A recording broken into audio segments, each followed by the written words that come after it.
So the first question is, what for you are the core beliefs and values of Judaism?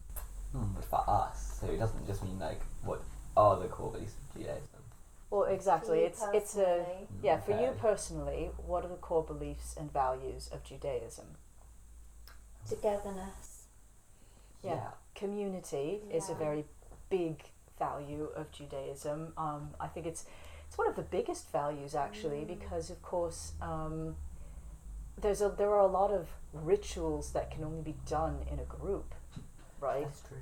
So Most actually. well, exactly. So, for example, you're supposed to say kaddish in a group. You are supposed to actually be saying that prayer in a group with like 9 other people. Yeah, you're definitely supposed to do it. Like even if you don't like observe the 9 people, you definitely would do it like a few people. I think. So apart from togetherness, would you say there's anything else that you feel is for you a core value, being Jewish or Judaism? I mean, a lot of Judaism is about like the land of Israel, isn't it? Like there are like some commandments that can only be observed in Israel, and like the actual Jewish festivals are all based on like the sort of farming calendar of Israel. I read. So That is true. quite a lot of it is actually. I sort don't, based on that. of the 613 mitzvot, or the I hesitate to call them commandments. They're more just like good things that you could do, right? Yes. So of I those agree. 613, That's a yeah, good because commandments, you're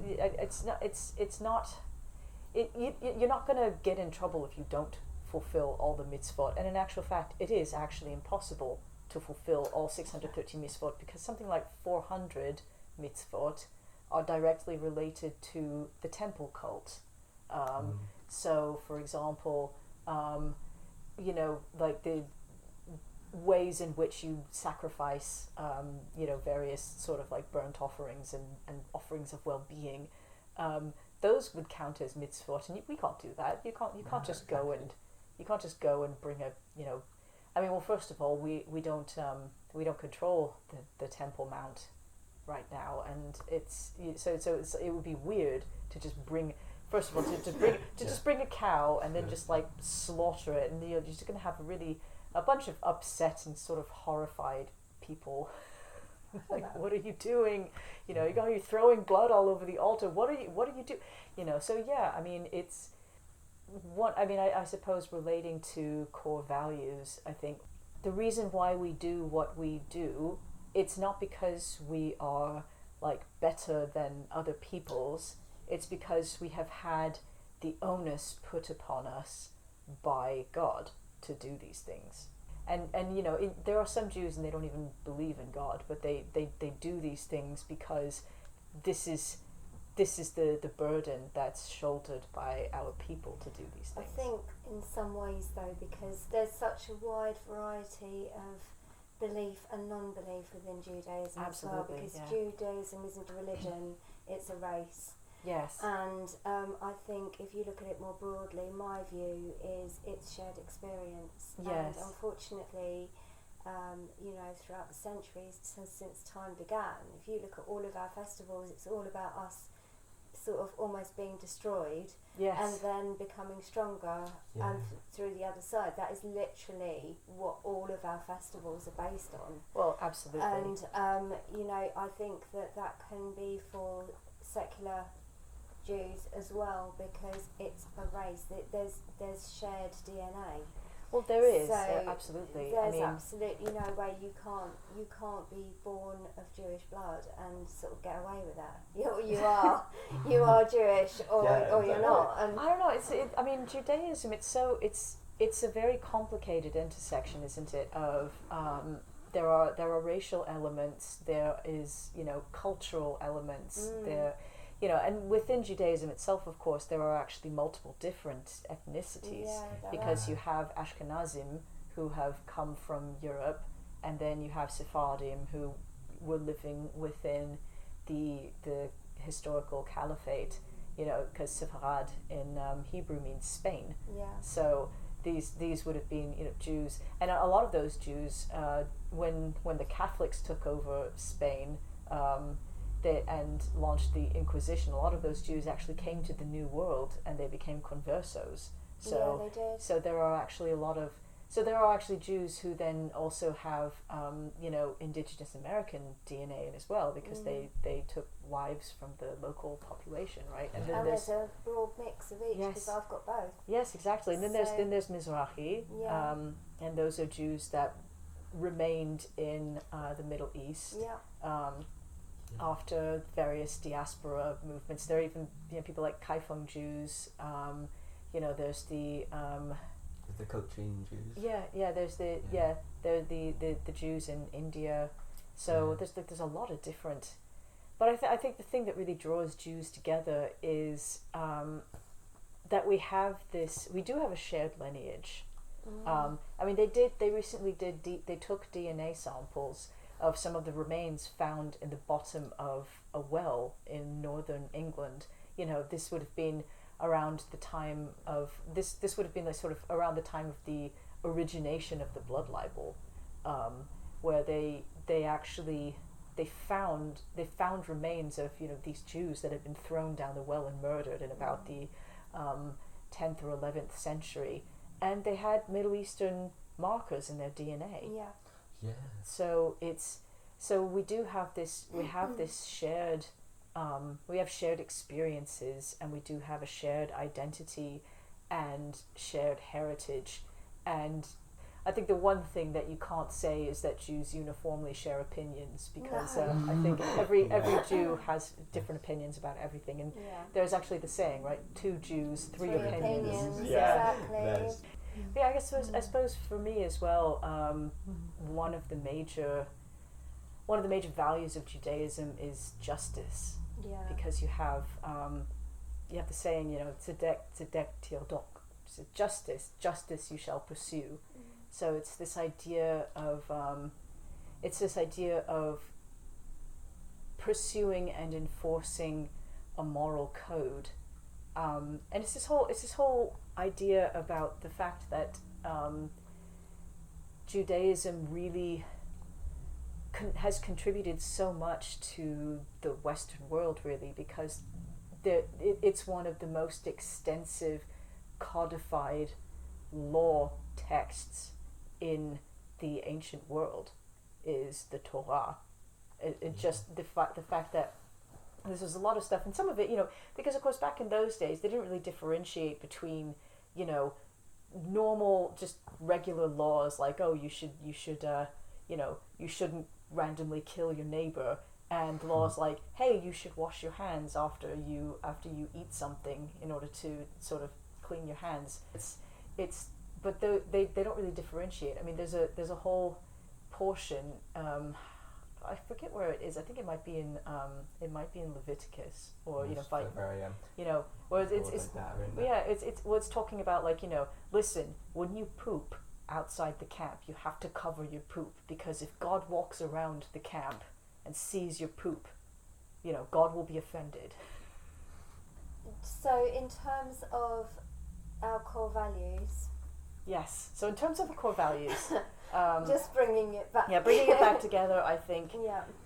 Community, shared ties, and a shared kind of way of understanding our own narrative as a people, and that's actually one of the commandments, isn't it? Like, to tell the story. Yes, exactly. So people. Yeah, exactly. That's why we're celebrating Passover next week. Exactly. You know? So next week. Yes, well, it's in a week and a half. Oh no. Yeah. So it sneaks up on you every year. Yeah, we've got the Hametz party, don't forget. Yeah. It's going to be here. Yeah. That'll be good. Hametz Fest. It's going to be good. You know, bring leaven. We're going to eat bread, cakes. It's going to be good. But yeah, so shared, like a shared conception of what it means to be Jewish, and a shared exploration of that, and then also just a core understanding of justice, the rule of law, what is and is not morally and ethically right to do. So that do you think that sums it up pretty well? Yeah, I would say say so, and I mean, I do feel that Jewish people on the whole generally just want to do good in the world. Yes, absolutely. And they want to strive to make the world a better place. Yeah, absolutely. I would definitely agree with that. We'd have 2 BiShvat where we just plant trees. That's right. Yes, Yeah. exactly. Yeah, so Yeah. we have a whole new year for the trees and a new year for animals as well. We do. Yeah, we have a new year. Yeah. So, next So question. the next question.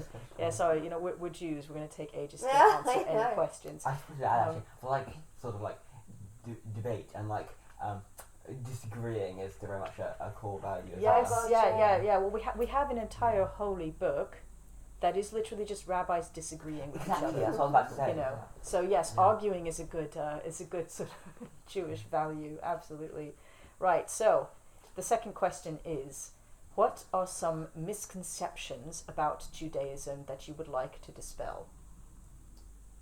The blood libel. Yeah, blood libel. That's Yeah, a that, good that's so. one. Go well, for yeah. it. Go for it. Oh yeah, Robbie. we don't have horns. We Okay. don't, we don't drink Christian babies' blood. No, Um, we don't delight in, you know, the killing of people, No, right? we don't. It's I think that the thing is, there's been so much anti-Semitic libel that has been leveled at Jews throughout the millennia. So we you know, we have to deal with this in our holidays. One of the biggest misconceptions about Jews that I'm seeing playing out in the media right now, without getting too political, is literally different permutations of the blood libel. Just the idea that Jews are undertaking actions because, you know, with complete, not only with complete disregard for human life, but also because they just delight in the killing of others, Yeah, and that's really I agree. absolutely not true.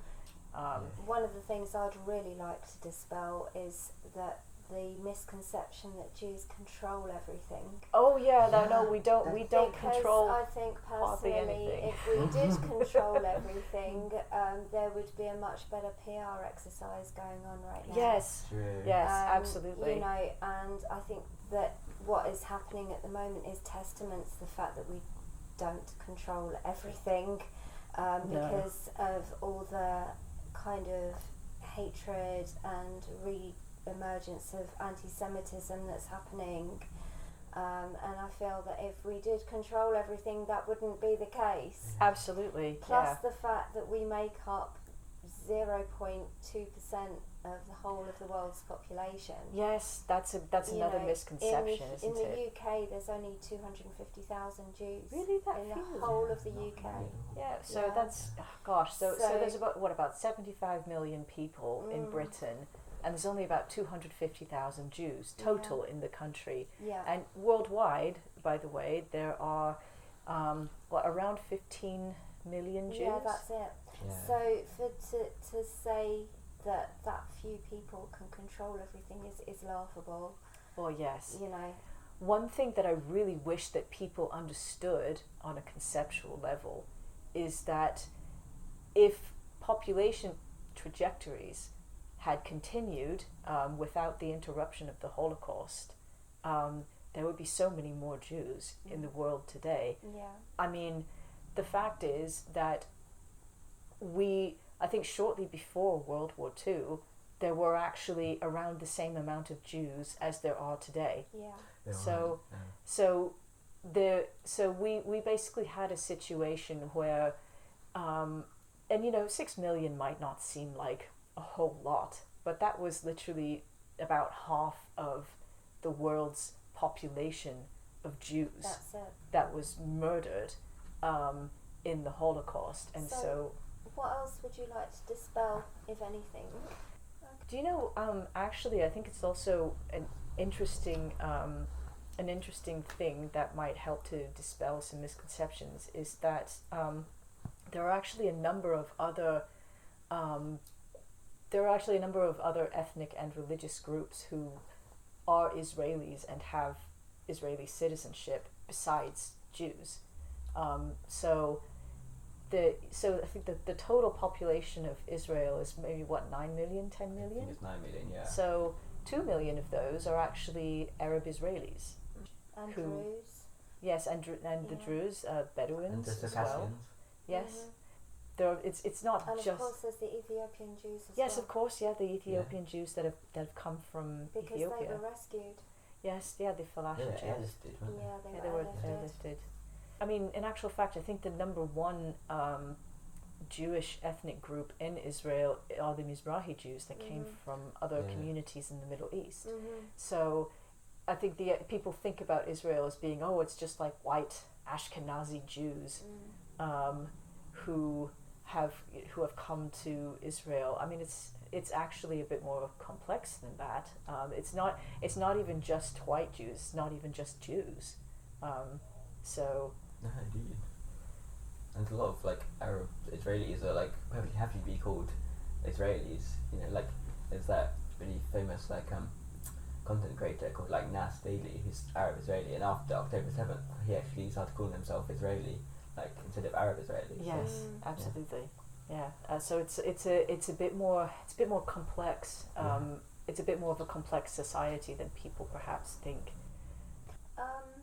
Okay, Right. let's have a look. Let me take potluck. Yeah, good one. Oh gosh, not that one. Okay. Oh, this is a biggie. Okay. Okay. What would you say are the biggest differences and the biggest similarities between Islam and Judaism? I think there's quite a few similarities So do I. between Judaism and Islam. More I mean, so than Christianity. yes, I'd say. I mean, in actual fact, I would prefer to see the term Judeo-Muslim as opposed to Judeo-Christian, because I think we share so many more values with Islam than with Christianity. For one thing, the view of Christianity amongst a lot of Jews is that it constitutes idol worship. Yeah. So, together with our Muslim cousins, I think that our two religions are the most opposed to this kind of idol worship. Is the promotion of a particular figurehead who might be especially righteous, sure, but to then promote this person to being the emanation of God over and above any people, and then to worship this particular person in place of God, oftentimes. Because, for example, the Prophet Muhammad is not considered to be an emanation of God. He's considered to be a prophet. Jesus is also considered to be a prophet in Islam, but not the Son of God.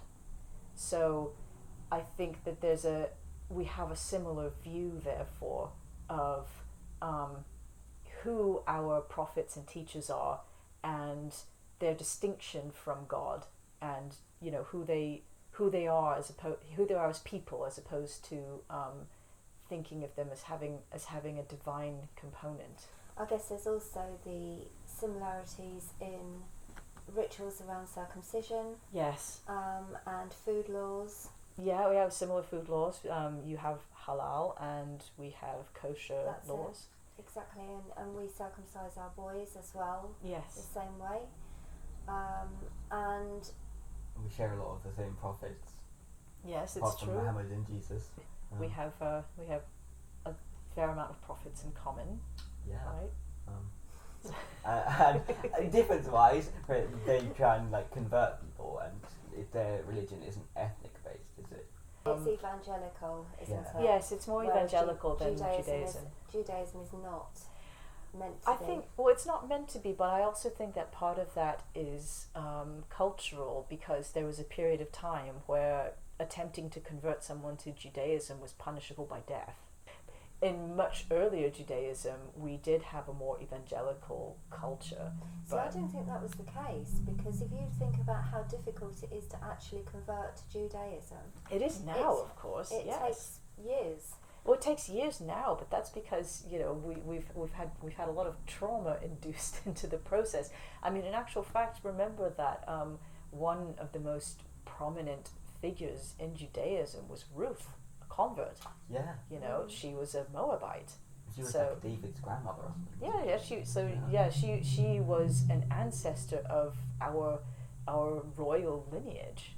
So I think it's important to understand that we value converts, but we don't reach out to them. Exactly, that's what I meant. Yeah. So it's not evangelical in the sense that we actively look to convert people, but we welcome people who do convert. Yeah, absolutely. If that makes sense. Yeah, totally, definitely. There was a time when it was evangelical though, because we converted all the Edomites to Judaism. Yes. When they were rebelling against us, but that was I'll like a have to one-time bounce your thing. knowledge on that All one. right. There's a lot of similarities There's in so terms many. I suppose in terms of charity as well, because that's one of the pillars of Islam is charity. One of our major practices is tzedakah. So giving, we have a whole kind of ethos around how we give charity to people. Also, we both have lunar calendars. Well, we have a lunisolar calendar. I always kind of feel a bit bad. I felt really bad a few years ago because Ramadan fell over the summer solstice, and I was like, how do y'all do it? Our fasts are a bit easier, I gotta say. 26 hours, but no food or water. Yeah. We have like 5 of them, so. Yeah, I mean, exactly. I suppose. Actually, I think are all fasts with no food or water? Or is that just Yom Kippur? I'm not from enough to be able to tell you, but Yes. I always fast on Yom Kippur. Yeah. No, obviously And Yom Kippur it's a tough one. Yeah, it is absolutely. And I don't know. I think it is the same in Islam that if you're unwell or pregnant, you don't. Yes, fast. exactly. And obviously there is a similarity with the covering of the head and Yes, showing so really, devotion to God and dress modestly. yeah, they have modesty garments. And actually, like a lot of Orthodox women, they even go so far as to wear wigs that cover their real hair, which is, I mean, it's interesting, isn't it? But sometimes I see somebody with their hair in a scarf, because in Judaism it's only if you're married. So a married woman covers her hair. So I see some married women and they cover their hair. I'm like, God, that looks really cute. Maybe they could start putting wigs over their wigs in case that's too their actual hair. No, because you're allowed to show. It's not that you're not allowed to look attractive to other men. That's the misconception with Judaism. Okay. So you can still have hair, it just can't. The only people who can see your real hair are your husband or your family, or other women. I'll bow before your knowledge. Well, that's I'm going on just my limited knowledge of Orthodoxy, and that's my understanding. Okay. But then there are so many different interpretations, as you exactly. so rightly said, 2 Jews, 3 opinions. 2 Jews, 3 opinions. That I think people do interpret things differently, even through Orthodoxy or in any branch of the Jewish religion, really, don't they? Yeah, absolutely. Yeah. Right. Should we have another question? Yeah. I think. Have you ever had the feeling of losing your faith in Judaism? No, actually, because I am ethnically half Ashkenazi Jewish, and I was not raised Jewish.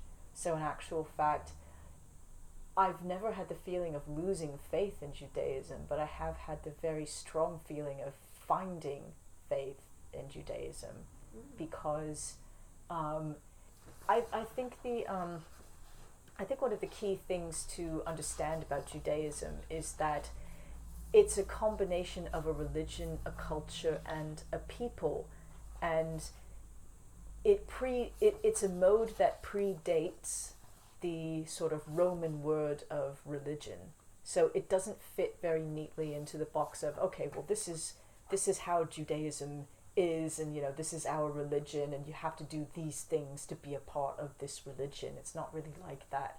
It's not like, oh, you have to accept Jesus Christ into your heart, right? It's very different because, for example, a lot of Jews don't believe in God even, but they still consider themselves to be Jewish because there's a component of Judaism which is extremely culturally intertwined. I think actually the origin of the word Judaism, in its original sense, it meant more like sort of just Jewishness, like everything that kind of makes you Jewish, rather than just the religion. So it's like all aspects of kind of Jewish identity and life. So does anyone else have anything to say? Yeah, no, I agree with you, and I think as you said, it's a very subjective thing for a lot of people. Myself, I can only talk from my personal perspective. I've never lost faith in my Judaism. I get frustrated with some of the dogmatic views that people might have of it, people don't fit neatly into these pigeonholes that people like to put us in.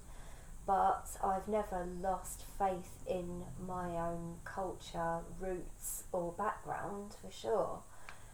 Sometimes of my life have been stronger than others, particularly when I lived at home. We always, celebrated the festivals around the table, but even if I never went to shul in a year, I would still feel equally as Jewish as if I was going every day, because I am, and there's not a lot I can do about it. Well, yeah, absolutely. Yeah. I feel like you can't really stop being Jewish. Like you can not have some of the fundamental dogmatic beliefs of Judaism, like like a literal belief in like Noah's Ark or something, but that doesn't really stop you from being Jewish or from believing in Judaism. Yeah, I think absolutely. it's like there's more to it than that. Also, it's interesting to me the fact that even belief in God is kind of divorced from the main the main self-conception of somebody as a Jew. There's a joke, and I think it might even be based in like a Talmudic argument. And there's a joke that the three rabbis are having an argument, and one says, and one says, oh well, God agrees with me, and they're like, and the other two are like, oh, you're taking the mick. So he's like, okay, well, if I'm right, then God will show that I'm right. So at that moment, the clouds cover the sky, and there's a big streak of lightning in the sky. And the other two rabbis are like, yeah, that's just like a complete coincidence. You can't possibly say that indicates that you're right. And then the first rabbi says, well, if I'm right, then God will let you know unequivocally that I'm right. So then a big booming voice comes from the sky and it says, he's right!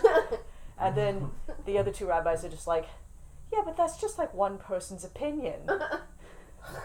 So They're still the majority. Yeah, so it's interesting in terms of just the fact that Judaism, it's more than just belief in God. It's more than having that kind of faith.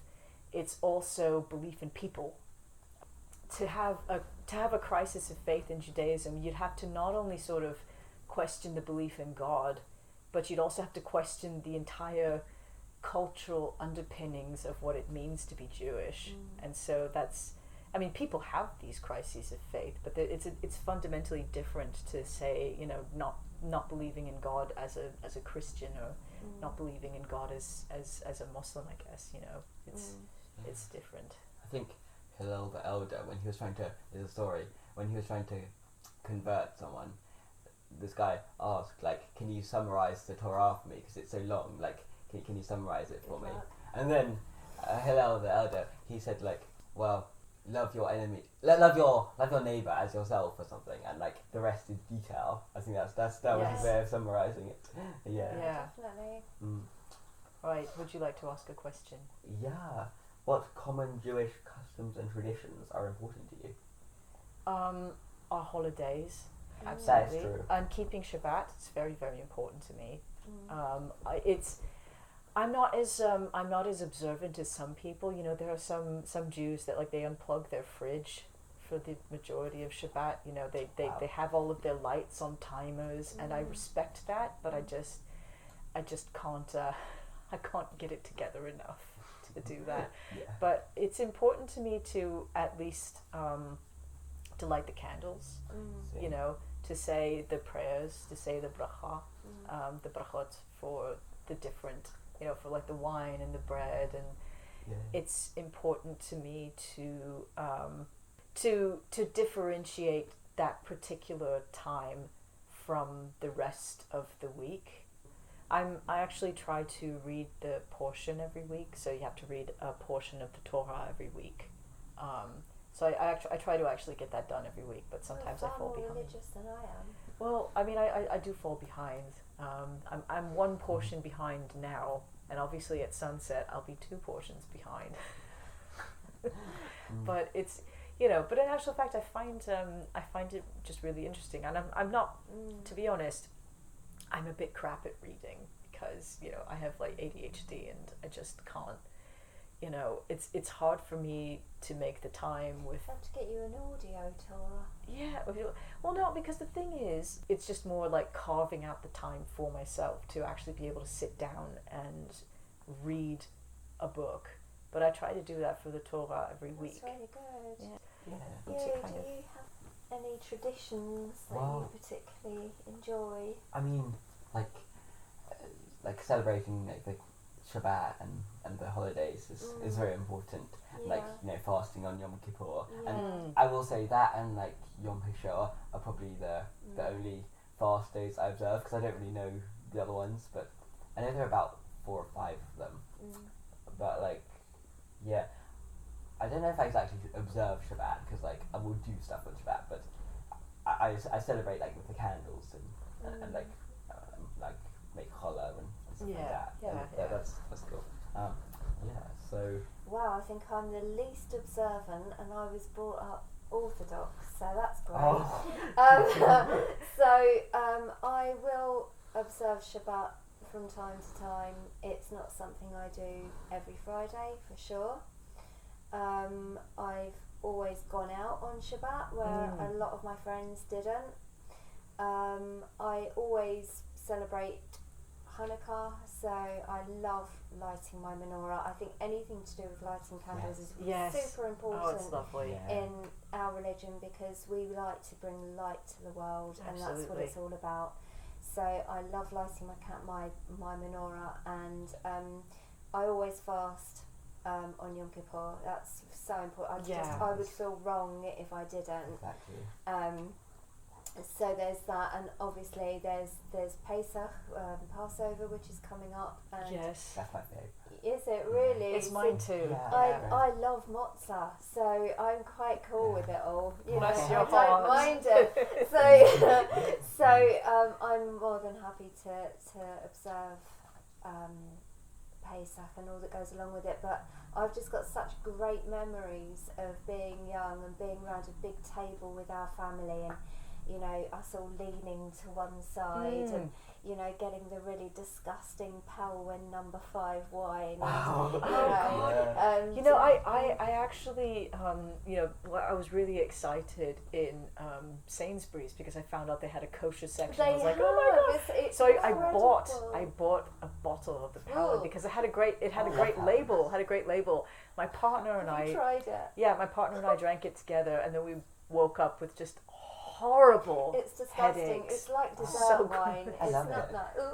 It's horrible. I don't like dessert wine. It's just that particular wine was so bad. I have it every Passover. Yeah, exactly. And it's all the, you know, I know it's really silly, but I just remember laughing at all the boys who had to get up and go and wash their hands every 5 seconds during the ceremony, and you know, splashing your wine down, and all the different meanings for everything that's on the plates. Like, you know, you've got the haroset, which represents the cement that we put the pyramids together with, and you've got the bitter herbs and all the different things, and I think that is really, really important as far as tradition absolutely is concerned. In actual fact, I think Pesach is definitely my favorite holiday because of the high ritual that's associated with it, and you know, and also it's intriguing to me that you do have this sort of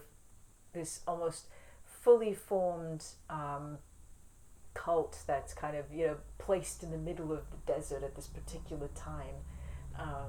So it's a great holiday to kind of meditate on in terms of what it, you know, what it means, why you know, and some Jews take a very literal interpretation of the Torah, but I mean, I like taking a more historiographical interpretation to say, okay, well, why in this particular text, which is an account of like the history of a people, why have we put this group of people together, you know, in this place at this particular time? What does it say about how the authors of this text envisioned us as a people, you know? Well, I think that's really pertinent when it comes to Pesach, because there's a huge spotlight on young people and asking questions. Yes. So, you know,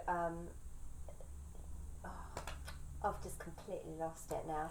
But the Mah Nishtanah is all about the youngest in the group asking why this and why that and why the other. Like why are we eating bread? Why do we have to eat matzah? Exactly. Why are we leaning from side to side? I think the Exodus is one of the only events in the Bible that's like referenced again and again in the rest of the Bible, isn't it? It's true, like, yeah. Constantly saying like we have to remember this, and like it's really important. I think the Exodus is almost I think more so than anything to do with Abraham or Yitzhak or Yaakov. I think that the Exodus really was our formation as a people.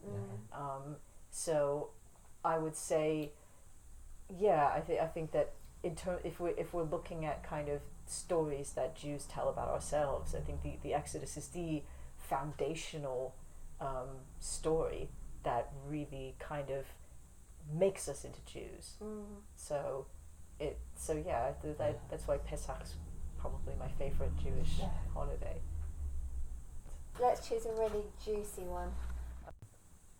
Okay, here's one. So I'm not sure if this is the one you were like, no! No, is it? But, okay, so what comes to mind when I tell you that I am a Muslim?